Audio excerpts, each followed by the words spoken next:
afternoon all. Please join fast.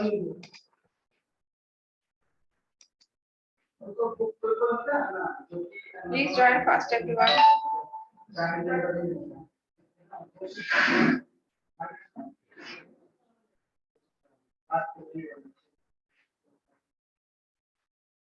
Everyone, please join fast.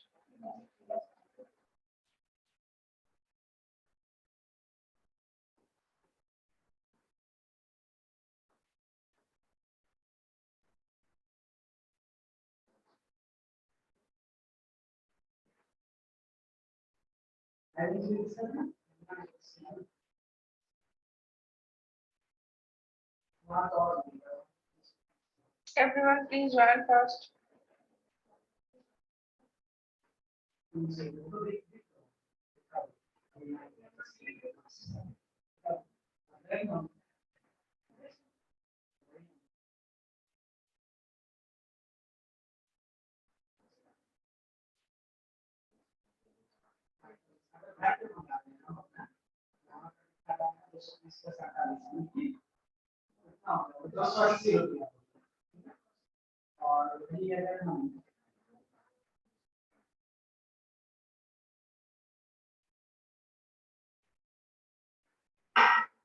Everyone, please join fast.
Okay.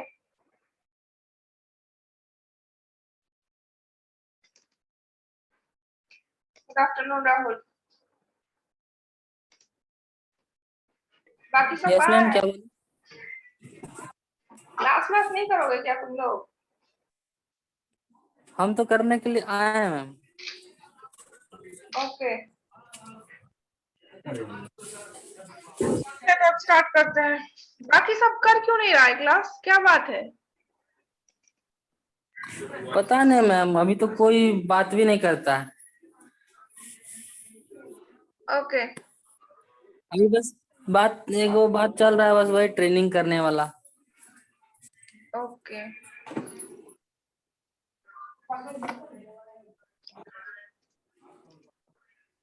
अच्छा, तो last day हम लोग pulse with modulation किए थे ना, तो आज हम लोग करेंगे पल्स पोजीशन मॉड्यूलेशन।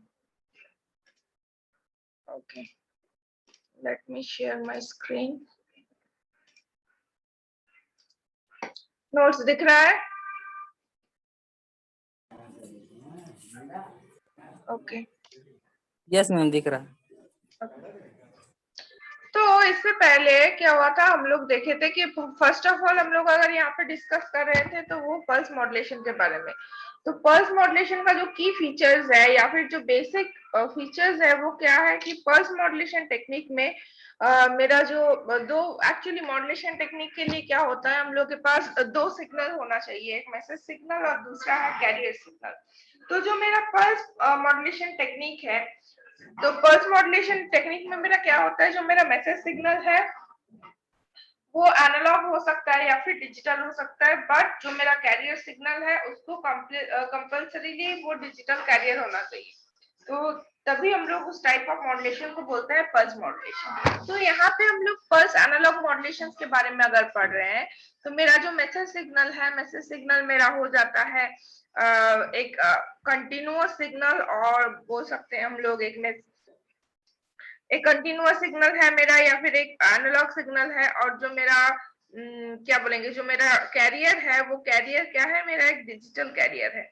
तो ये जो मेरा कैरियर, तो इसके हिसाब से पल्स एनालॉग मॉड्यूलेशन को भी हम लोग 3 टाइप में डिवाइड कर सकते हैं। First one is pulse amplitude modulation, second one is pulse with modulation, and third one is pulse position modulation. तो इससे पहले हम लोग पल्स एम्पलीट्यूड मॉड्यूलेशन और पल्स विथ मॉड्यूलेशन, ये दोनों टाइप ऑफ पल्स मॉड्यूलेशन के बारे में ऑलरेडी पढ़ चुके हैं। तो पल्स एम्पलीट्यूड मॉड्यूलेशन में मेरा क्या होता था कि एम्पलीट्यूड वेरी करता था मॉड्यूलेटेड वेव का, बट उसमें पल्सेस का जो विथ और पल्सेस का जो पोजीशन है वो कांस्टेंट होता था। whereas in the pulse position pulse with modulation में हम लोग क्या देखें कि पल्स विथ मॉड्यूलेशन में जो मेरा ये है जो मेरा पल्सेस का विथ है वो वेरी कर रहा है, whereas पल्सेस का जो एम्पलीट्यूड है और पल्सेस का जो पल्सेस का जो पोजीशन है वो कांस्टेंट है। ठीक है, तो अब हम लोग आ गए किस पे, हम लोग अब आ गए हैं पल्स पोजीशन मॉड्यूलेशन में। तो पल्स पोजीशन मॉड्यूलेशन, इसके नाम से मेरा क्या पता चलता है कि पल्स पोजीशन मॉड्यूलेशन एक ऐसा मॉड्यूलेशन टेक्निक है जिसपे हम लोग क्या करेंगे कि पल्स पोजीशन मॉड्यूलेशन में हम लोग देखेंगे कि जो मेरा मॉड्यूलेटेड वेव हो जाएगा, उस मॉड्यूलेटेड वेव का जो पल्सेस हम लोग को दिखने को मिलेगा, उस पल्सेस का पोजीशन में वेरिएशन आएगा। किसके हिसाब से वेरिएशन आएगा? With accordance with the variation in the amplitude of the message signal. ठीक है, जो कि इससे पहले भी बाकी सारा जो केसेस था उसमें भी मेरा सेम था कि जैसे पल्स एम्पलीट्यूड मॉड्यूलेशन में मेरा क्या हो रहा था कि उस पल्सेस का जो एम्पलीट्यूड है वो वेरी कर रहा था। किसके हिसाब से वेरी कर रहा था? With accordance with the variation of amplitude of the message signal.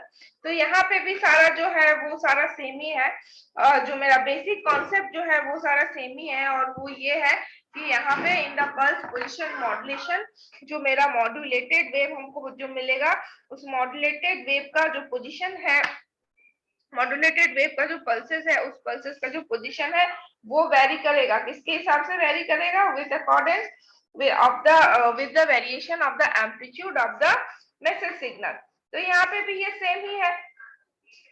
Okay, तो देखो वही चीज यहाँ पे भी नोट्स में भी वही चीज बोला गया है, that is in PPM, that is और पल्स पोजीशन मॉड्यूलेशन को हम लोग इन शॉर्ट बोलते हैं क्या?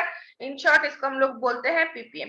तो in PPM the amplitude and width of the pulses is kept constant, but the position of each pulses is varied in accordance with the amplitude of the sampled value of the modulating signal. तो क्या है?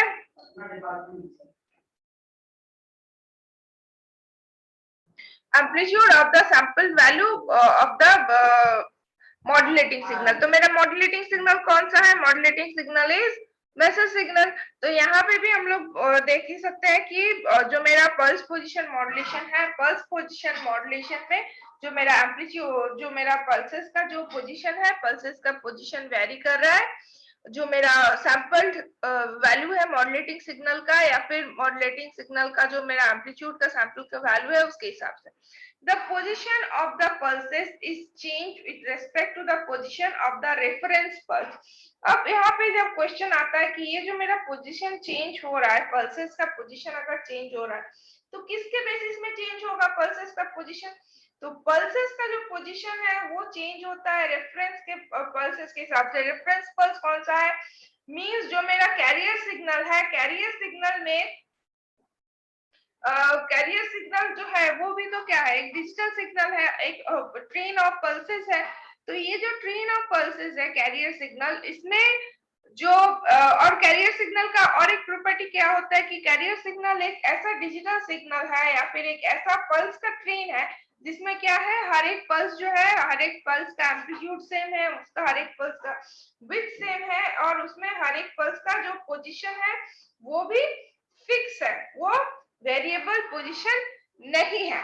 तो इसका यहाँ पे भी से वही, तो ये जो मेरा कैरियर सिग्नल है, इस कैरियर सिग्नल में जो हम लोग जो देख रहे हैं कि कैरियर सिग्नल में जो पल्सेस का जो पोजीशन है, और तो उस पोजीशन को यहाँ पे रेफरेंस पोजीशन बोला गया है। तो उसके उस रेफरेंस पोजीशन के हिसाब से क्या होगा कि उसका जो रेफरेंस होगा, उस रेफरेंस के हिसाब से वो यहाँ पे हम लोग देखेंगे कि उसको हम लोग वेरी होगा, ठीक है, कि उसका उसका जो रेफरेंस पोजीशन है उसके हिसाब से जैसे जैसे मॉड्यूलेटिंग सिग्नल में जो मेरा मॉड्यूलेटिंग सिग्नल है उसका एम्पलीट्यूड में जैसे जैसे वेरिएशन आएगा, अगर ज्यादा वेरिएशन रहेगा तो मेरा जो रेफरेंस पोजीशन है, रेफरेंस पोजीशन से जो मेरा मॉड्यूलेटेड सिग्नल हो जाएगा उसमें जो पल्स का पोजीशन रहेगा वो ज्यादा डिफर कर जाएगा। अगर एम्पलीट्यूड का वेरिएशन कम है तो पल्स का जो ओरिजिनल या फिर जो रेफरेंस पोजीशन है, उस रेफरेंस पोजीशन से जो मॉड्यूलेटेड जो वेव हमको मिलेगा उसमें जो पल्सेस का पोजीशन है उसमें जो डिफरेंस रहेगा वो कम रहेगा, ठीक है। तो इसीलिए क्या बोला गया है, the position of the pulses is change with respect to the position of the reference pulse. तो ये जो मेरा कैरियर सिग्नल में जो पल्स का पोजीशन है उसको रेफरेंस पोजीशन माना गया है, और उसके हिसाब से या फिर उस रेफरेंस पोजीशन के से कितना डिस्टेंस में, उसके हिसाब से हम लोग कैलकुलेट करेंगे, या फिर उसी में मैसेज इंफॉर्मेशन कंटेंट छुपा हुआ रहेगा कि जो डिफरेंस है या फिर जो वेरिएशन है वो कितना। The ppm pulses can be derived from the PWM pulses, और ऑब्वियसली इससे पहले लास्ट डे हम लोग जो डिस्कस किए थे उस पे भी हम लोग देखे थे कि जो जनरेशन है पीपीएम का या फिर जनरेशन ऑफ पीडब्ल्यूएम जो हम लोग देखे थे, तो जनरेशन ऑफ पीडब्ल्यूएम में हम लोग क्या देखे थे कि जनरेशन ऑफ पीडब्ल्यूएम में मतलब पीडब्ल्यूएम वेव से भी हम लोग पीपीएम वेव को जनरेट कर सकते हैं।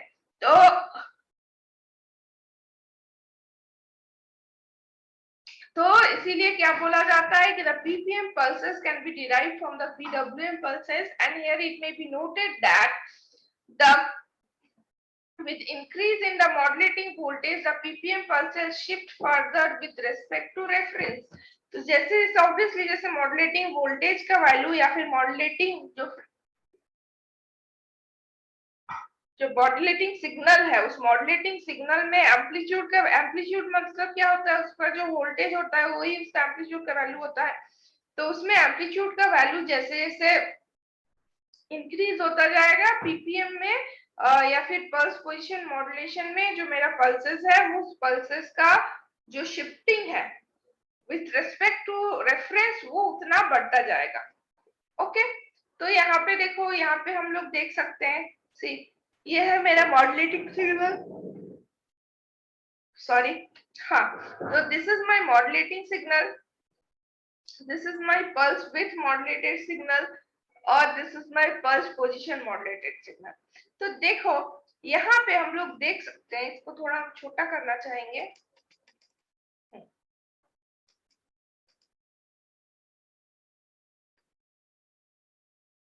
ओके, तो देखो यहाँ पे ये जो मेरा सिग्नल है ऊपर वाला, this is my modulating signal. तो मॉड्यूलेटिंग सिग्नल में क्या है कि शुरुआत में हम लोग देख रहे हैं ये मेरा जीरो स्टैंडर्ड है या फिर जो बीच वाला कंडीशन है जहाँ पे उसमें कोई भी फ्लक्चुएशंस नहीं है। उसके बाद पॉजिटिव साइड में इसका जो एम्पलीट्यूड है वो ग्रेजुअली बढ़ते गया, उसके बाद नेगेटिव साइड में आया, फिर जीरो स्टैंडर्ड में गया। अब ये जो है यहाँ पे बेसिकली एक्चुअली जो टोटल मेरा वेव फॉर्म है इसको पॉजिटिव दिखाया गया है। तो यहाँ पे क्या है, इस पोजीशन को हम लोग बोल सकते हैं कि एक कांस्टेंट एम्पलीट्यूड है, suppose it may be 10 volt 5 volt whatever. तो उसके बाद या फिर सपोज हम लोग इसको पकड़ लेते हैं a वोल्ट या फिर x, ठीक है, उसका कोई डेफिनेट वैल्यू नहीं रखते हैं, तो उसको एक वेरिएबल से हम लोग डिनोट अगर करते हैं, तो सपोज इसमें इसका जो एम्पलीट्यूड है यहाँ पे कांस्टेंट एम्पलीट्यूड है दैट इज a वोल्ट। तो उसके बाद वो उससे ज्यादा में जा रहा है, फिर उससे ग्रेजुअली फॉल करके a वोल्ट में आ रहा है, फिर नेगेटिवली वो राइज कर रहा है, मतलब a वोल्ट से अब कम में चला गया, और जाने के बाद यहाँ पे ऑलमोस्ट जीरो को टच कर रहा है, क्योंकि यहाँ पे हम लोग देख रहे हैं this is my time axis, तो इसमें ऑलमोस्ट जीरो को टच कर रहा है। उसके बाद फिर से उसका जो कांस्टेंट या फिर जो उसका लेवल है उस लेवल को वो अचीव कर रहा है, जो कि एक पर्टिकुलर वोल्टेज का लेवल है। ओके, तो ये है मेरा मॉड्यूलेटिंग सिग्नल। अब पल्स विद मॉड्यूलेशन में हम लोग क्या देखेंगे कि जैसे जैसे ग्रेजुअली वो राइज कर रहा है, जो पल्सेस है पल्सेस का विथ वैसे वैसे राइज कर रहा है। देखो यहाँ पे जो पल्सेस का विथ है उससे ये वाला ज्यादा है, उससे ये वाला ज्यादा है। उसके बाद ग्रेजुअली इस जगह पे आने के बाद जैसे फिर से वो फॉल कर जा रहा है, उसके हिसाब से यहाँ पे भी हम लोग देख रहे हैं कि पल्सेस का विथ घटते जा रहा है, घटते जा रहा है। और इस पोजीशन में जहां पे जो मेरा एम्पलीट्यूड है, एम्पलीट्यूड का जो वैल्यू है, मॉड्यूलेटिंग सिग्नल का जो एम्पलीट्यूड का वैल्यू है, उस मॉड्यूलेटिंग सिग्नल का एम्पलीट्यूड का वैल्यू मिनिमम है, उस पर्टिकुलर पोजीशन में मेरा क्या है, जो मेरा पल्स हम लोग यहाँ पे देख रहे हैं वो पल्स का जो विथ है वो मिनिमम है। वैसे ही अब अगर हम लोग इसको देखेंगे पल्स पोजीशन मॉड्यूलेशन में, तो पल्स पोजीशन मॉड्यूलेशन में ऑब्वियसली हम लोग को क्या देखना पड़ेगा कि एक स्टैंडर्ड उसका पोजीशन है। तो अगर इसका स्टैंडर्ड पोजीशन अगर हम लोग यहाँ से ही ले लेते हैं, क्योंकि जस्ट अ सेकेंड, अगर इसका पोजीशन हम लोग यहाँ से लेते हैं, क्योंकि ये पल्स विथ मॉड्यूलेशन में क्या है, उसका पोजीशन कांस्टेंट है, तो स्टार्टिंग पॉइंट जो है सभी का सेम होगा। तो अगर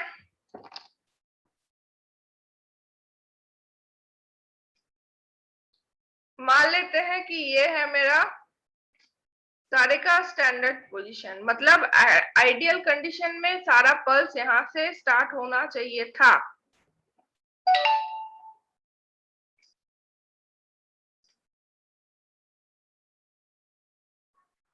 अब बुक में देखोगे तो तुम लोग को और बेटर वे में समझ में आएगा, क्योंकि मेरा जो ड्राइंग है वो ड्राइंग थोड़ा बहुत इधर उधर हो सकता है, क्योंकि हम हाथ से ड्राइंग किए हुए हैं, उतना मतलब प्रिसिशन वाइज ड्राइंग हमेशा करना पॉसिबल नहीं भी होता है।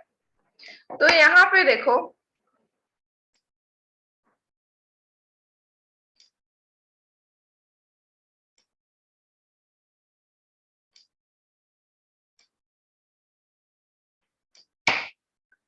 तो देखो यहाँ पे ये एक स्टैंडर्ड पोजीशन है। उसके बाद देखो जैसे जैसे ये है यहाँ पे क्या है, ये दूर होते गया है, ठीक है। और उसके बाद यहाँ पे देखो जो डिफरेंस है दोनों पल्सेस के बीच में, जो डिफरेंस है जितना यहाँ पे जो सा मॉड्यूलेटिंग सिग्नल जो है, मॉड्यूलेटिंग सिग्नल का एम्पलीट्यूड जैसे घटते जा रहा है, ये जो दोनों सिग्नल है, दोनों सॉरी जो दोनों पल्सेस है, दोनों पल्सेस के बीच का जो गैप है वो भी धीरे धीरे घटते जा रहा है। तो यहाँ पे भी हम लोग, तो ये क्या है मीन्स जो गैपिंग है वो घटते जा रहा है, मतलब जो पल्सेस है, पल्सेस का जो पोजीशन है वो पल्सेस का पोजीशन चेंज हो रहा है। और यहाँ पे देखो जहाँ पे इसका जो एम्पलीट्यूड है मॉड्यूलेटिंग सिग्नल का, उस मॉड्यूलेटिंग सिग्नल का एम्पलीट्यूड जैसे जैसे ग्रेजुअली राइज हो रहा था, तो वैसे वैसे यहाँ पे जो अलग अलग जो डिफरेंट पल्सेस है, डिफरेंट पल्सेस का जो विथ पोजीशन है वो ग्रेजुअली बढ़ते जा रहा है। तो ग्रेजुअली अगर बढ़ते जा रहा है और जैसे जैसे मेरा एम्पलीट्यूड जो है वो एम्पलीट्यूड बढ़ते जा रहा है, तो ग्रेजुअली मेरा जो पल्सेस का पोजीशन है वो भी चेंज होते जा रहा है। और जैसे एम्पलीट्यूड घटते जा रहा है वैसे ही पल्सेस का जो पोजीशन है वो क्लोज होते जा रहा है, मीन जो पल्सेस का पोजीशन है वो आसपास हो रहा है, ठीक है। तो पोजीशन वैरी कर रहा है। तो यहाँ से डायग्राम से हम लोग इसको देख सकते हैं। I think it's clear to everyone. So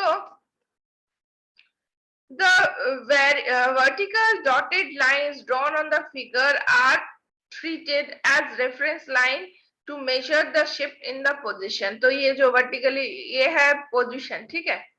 यहाँ पे जो लाइंस ड्रॉ किए गए हैं ये है पोजीशन, यहाँ से हम लोग देख रहे हैं कैसे पोजीशन वैरी कर रहा है। तो shift in the position of ppm, the ppm pulses makes marked 1 2 3 in the figure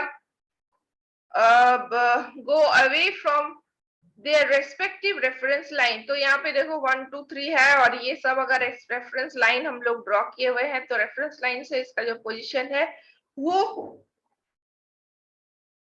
shift होते गया है, ठीक है।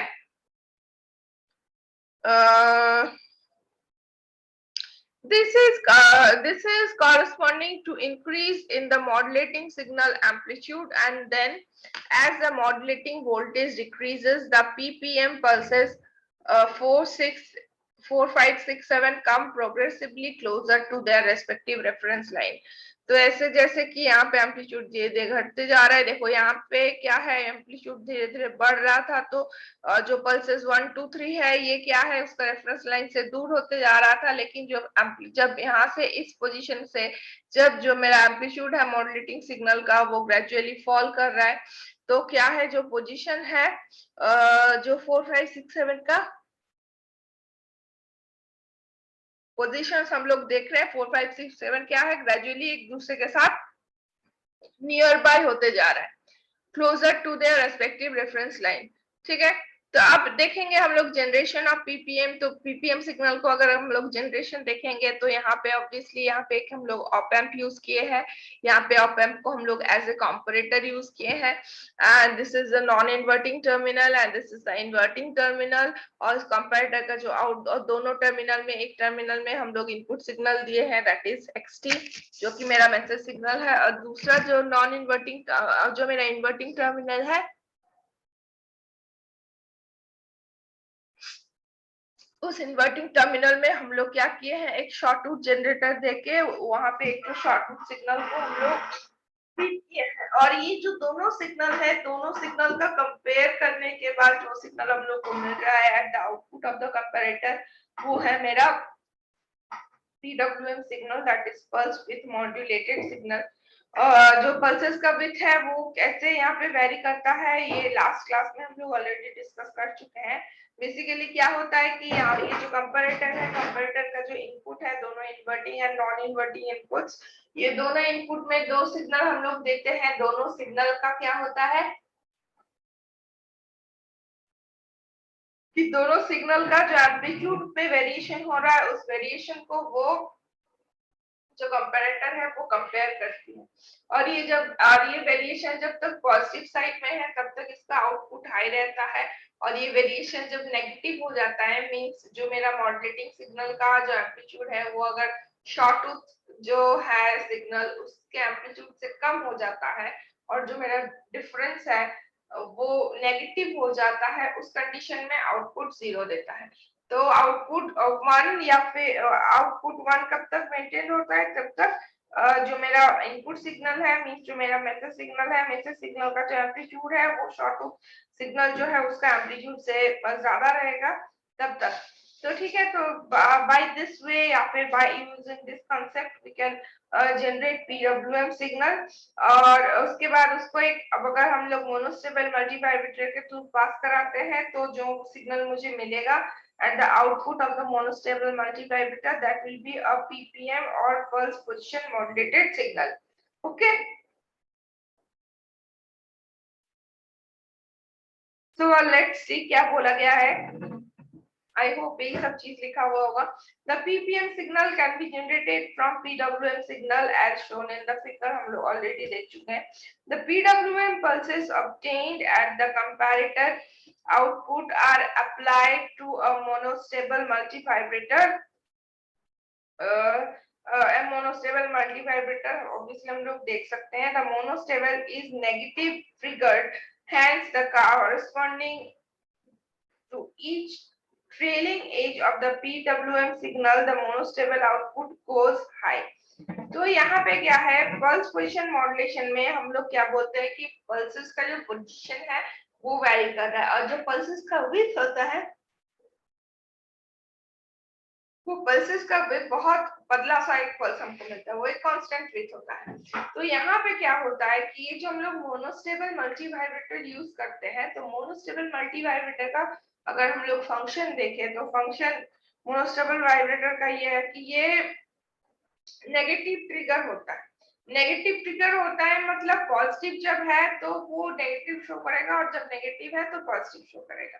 मींस क्या है कि जहां पे वो उसका जो स्टेट 1 से जब 0 में आ रहा है तब वो एक्टिवेट होगा, और जब 0 से 1 में जाएगा तो इनएक्टिवेट हो जाएगा।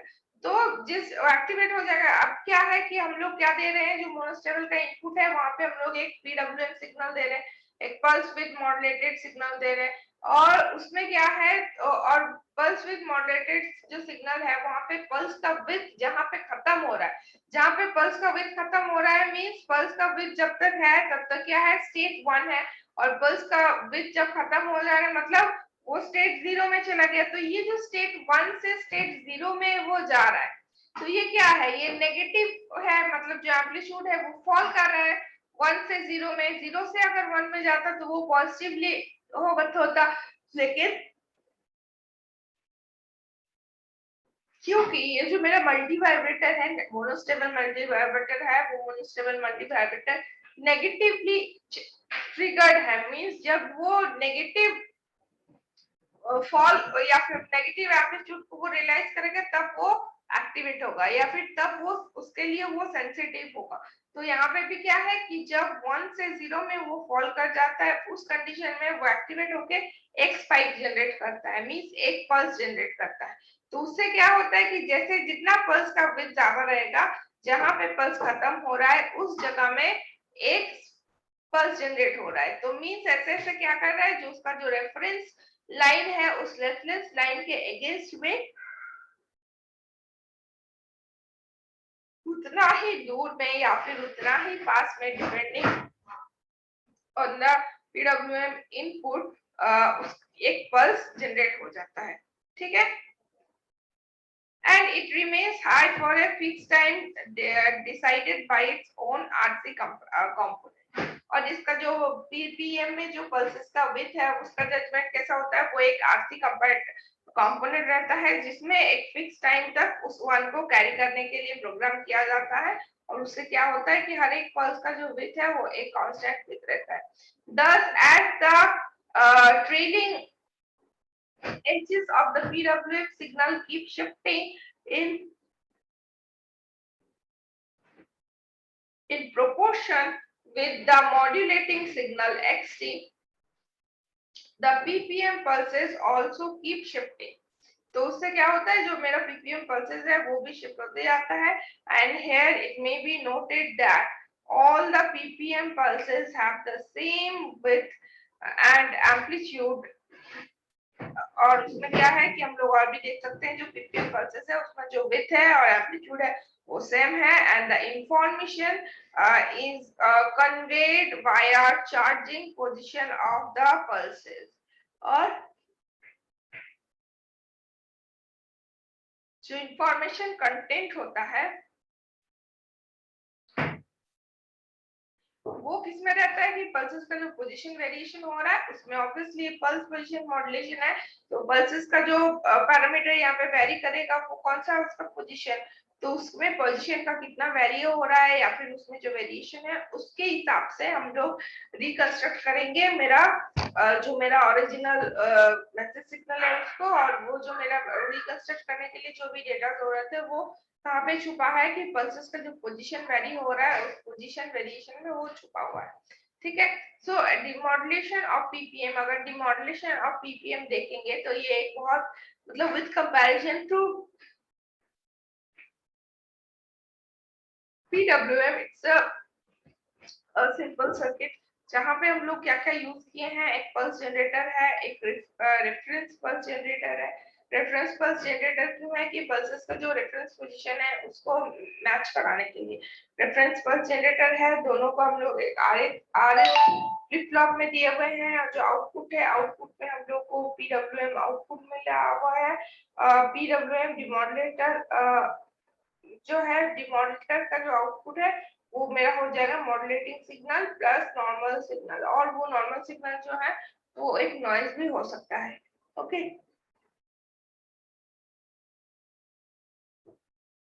सो यहाँ पे देखो, the PPM modulator block diagram has been shown in the figure and operation of explained as below। The noise corrupted PPM wave is received by the PPM demodulator circuit। Obviously जब कभी भी हम लोग रिसीवर एंड में कोई भी signal को receive करते हैं, तो उसमें क्या होता है, उसमें कुछ कुछ नॉइज का ऑलरेडी इंट्रोडक्शन हुआ रहता है, तो उस नॉइज को छोड़ के तो हम लोग सिग्नल को रिसीव नहीं कर सकते हैं। तो obviously with the help of receiving antenna हम लोग क्या करते हैं कि एक नॉइजी सिग्नल को, एक नॉइजी मॉड्यूलेटेड सिग्नल को हम लोग रिसीव करते हैं, और उसके बाद क्या करते हैं हम लोग, ये जो नॉइजी सिग्नल्स है उस नॉइजी जो वेव्स, जो नॉइज का जो कंपोनेंट है, वेव का जो कंपोनेंट है, वो सारे कंपोनेंट में हम लोग या फिर वो सारा कंपोनेंट को हम लोग क्या करते हैं कि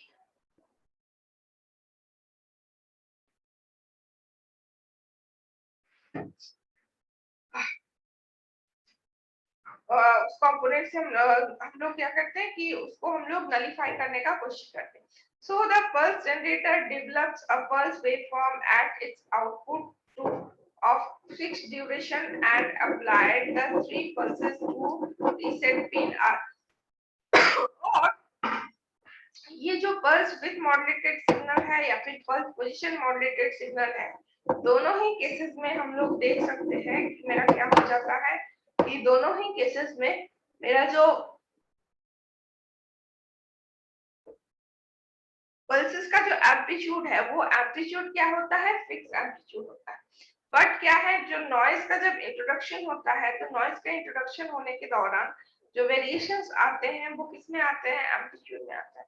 तो ऑब्वियसली पहले हम लोग एक लिमिटर सर्किट लगा देते हैं। उस लिमिटर सर्किट क्या करता है, जितने भी सारे अनवांटेड फ्रीक्वेंसीज है या फिर अनवांटेड एम्पलीट्यूड्स है सिग्नल का, वो सारा को वो रेस्ट्रिक्ट कर देता है, क्योंकि उसमें एक लिमिटर होता है, तो वो लिमिट कर देता है कि इससे ज्यादा को पास नहीं करने देंगे, और जो ये सेम लेवल में है वो सबको दे देंगे। तो उससे मेरे को क्या मिलता है, एक प्योर पीपीएम सिग्नल या फिर एक प्योर पीडब्ल्यूएम सिग्नल हम लोग को मिलता है। सो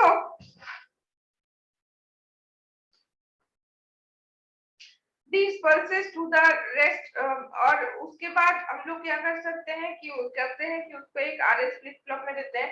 तो आरएस फ्लिप फ्लॉप का जगह अगर हम लोग एसआर फ्लिप फ्लॉप जो है, not RS, it is SR flip flop. जो एसआर फ्लिप फ्लॉप का जो दो इनपुट है, एक है मेरा आर, एक है मेरा एस। जो एस पिन होता है वो होता है सेट पिन, और जो आरएस पिन होता है दैट इज रीसेट पिन।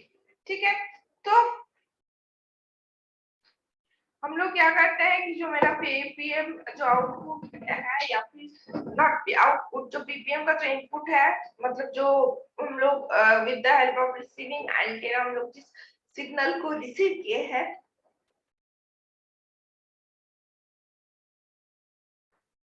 तो उसमें हम लोग क्या करते हैं कि उसमें हम लोग एसआर फ्लिप फ्लॉप के पहले रीसेट पिन में देते हैं, और फिर जो मेरा सेट पिन है, सेट पिन में हम लोग क्या डालते हैं, सेट पिन में हम लोग एक लोकली जनरेटेड जो मेरा कैरियर होता है उसको डालते हैं, सो दैट उसके दोनों में क्या होता है, कंपैरिजन हो, उसका ओरिजिनल पोजीशन क्या था और अभी क्या है। ठीक है, तो इसलिए क्या होता है, एक fix period reference pulses is generated from the incoming PPF waveform and the SR flip-flop is sent by the reference pulses. ठीक है, and due to the set and reset signal applied to the flip-flop,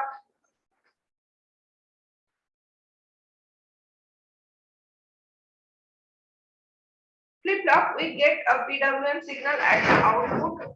The PWM signal can be demodulated using the PWM demodulator.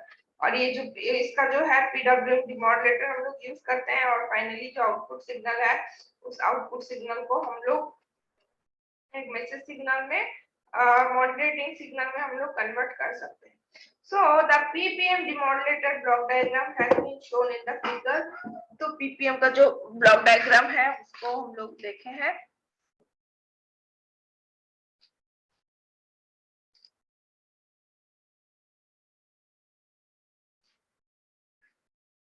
Now अगर हम लोग advantages disadvantage के बारे में discuss करेंगे, तो अगर एडवांटेजेस के बारे में देखें तो due to the constant amplitude, obviously जो मेरा उसका एम्पलीट्यूड वेरिएशन में अगर सिग्नल का जो मैसेज इंफॉर्मेशन कंटेंट है वो अगर छुपा हुआ नहीं है, तो ऑब्वियसली क्योंकि नॉइज जो होता है, नॉइज मेनली इफेक्ट करता है कोई भी सिग्नल का एम्पलीट्यूड को, तो ऑब्वियसली हम लोग यहाँ पे बोल सकते हैं कि जो मेरा जो मेरा पीपीएम सिग्नल है, उस पीपीएम सिग्नल का जो it is less prone to noise, मतलब नॉइज इसके ऊपर ज्यादा इफेक्ट नहीं कर सकती है, ठीक है।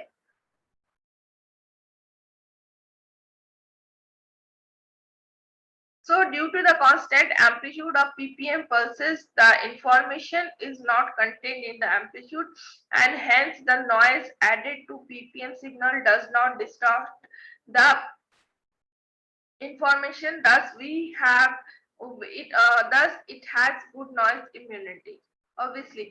Secondly, it is possible to reconstruct the ppm signal from the noise contaminated ppm signal, and this is also possible in the pwm but not possible in the PAM.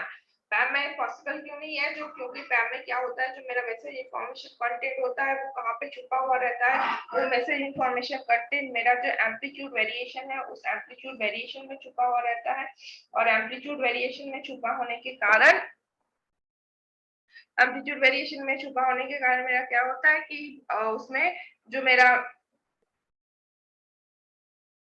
Noise के कारण जो भी वेरिएशन होता है amplitude में, उस variation को हम लोग डिटेक्ट नहीं कर पाते, ठीक है। तो इसीलिए पैम को रिकंस्ट्रक्ट करना with from noisy पैम it's more difficult. And third point, due to constant amplitude of pulses, the transmitted power is always remains constant. तो जो पावर ट्रांसमिट किया जाता है वो कांस्टेंट रहता है, and always remain constant, and it does not change as it used to in PWM. और PWM में क्या होता है, क्योंकि जो मेरा विड्थ है, विड्थ में वेरिएशन आता है, तो उसके हिसाब से हर एक पल्स को ट्रांसमिट करने के लिए अलग अलग पावर का रिक्वायरमेंट होता है। लेकिन क्योंकि पीपीएम में जो मेरा पल्सेस का विड्थ है वो कांस्टेंट होने के कारण यहाँ पे जो मेरा ये हर एक जो पल्सेस है, हर एक पल्सेस को क्या ये करने के लिए, हर एक पल्सेस को ट्रांसमिट करने के लिए डिफरेंट पावर का जरूरत यहाँ पे हम लोग को नहीं पड़ता है। ओके, नाउ अगर डिसएडवांटेज अगर हम लोग देखेंगे तो as the position of the ppm pulses is varied with respect to a reference pulse. The transmitter had to send synchronizing pulses to operate the timing circuit in the receiver. Without them, the demodulation would not be possible. तो क्योंकि यहाँ पे position change होता है, तो original position क्या था वो सिग्नल भी जो मेरा ट्रांसमीटर है उसको भेजना पड़ता है। अदरवाइज हम लोग उससे क्या कर सकते हैं, उससे जो सिंक्रोनाइजेशन अगर नहीं होगा तो उससे हम लोग पीपीएम वेव को पीपीएम को डिमॉडुलेट नहीं कर सकते। Secondly, the large bandwidth is required to ensure transmission of undistorted pulses. और जो मेरा पल्सेस का जो बैंडविड्थ का रिक्वायरमेंट है वो भी ज्यादा होता है, सो दैट जो पल्स का डिस्टॉर्शन है उसको अगर हम लोग ये नहीं करना चाहेंगे तो उसके लिए, ठीक है, अनडिस्टॉर्टेड मतलब अनडिस्टॉर्टेड वे में उसको पल्सेस को ताकि हम लोग ट्रांसमिट कर पाए। इसीलिए हम लोग को क्या होता है कि लार्ज बैंडविड्थ का यहाँ पे रिक्वायरमेंट होता है। So this is all about pulse position modulation. किसी को अगर कोई भी क्वेरी है तो तुम लोग बोल सकते हो। किसी को क्या कोई भी क्वेरी है regarding pulse position modulation? Anybody? Rahul, Sandeep? No ma'am. Okay, अच्छा, और एक चीज बोल रहे हैं कि तुम लोग का लैब कॉपी का क्या पोजीशन है? लैब कॉपी लिखे हो तुम लोग कम्युनिकेशन सिस्टम का? पूरा कंप्लीट नहीं किया मैम। क्यों नहीं किए हो अभी तक? वो तो 30 अगस्त तक जमा करना था ना, अभी तक क्यों नहीं हुआ है जमा? मैम वो वाला जमा हो गया मैम। कौन सा वाला? अगस्त वाला मैम। ठीक है, हम नेक्स्ट डे तक चेक करके बताएंगे तुम लोग को, ठीक है। और जिन लोग का भी कंप्लीट नहीं हुआ है उन लोग को बोलो as early as possible complete करके उसको सबमिट करने के लिए, ठीक है। एल्स जो भी तुम लोग का इंटरनल मार्क्स जाएगा, अगर सबमिट नहीं होगा तो बस पास मार्क्स देके हम छोड़ देंगे। फिर मत बोलना कि मैम अच्छा मार्क्स क्यों नहीं दिए हैं, अपना दोस्त लोगों को बोल देना, ठीक है, so that's all from today's class. Thank you for attending. Thank you everyone. Okay.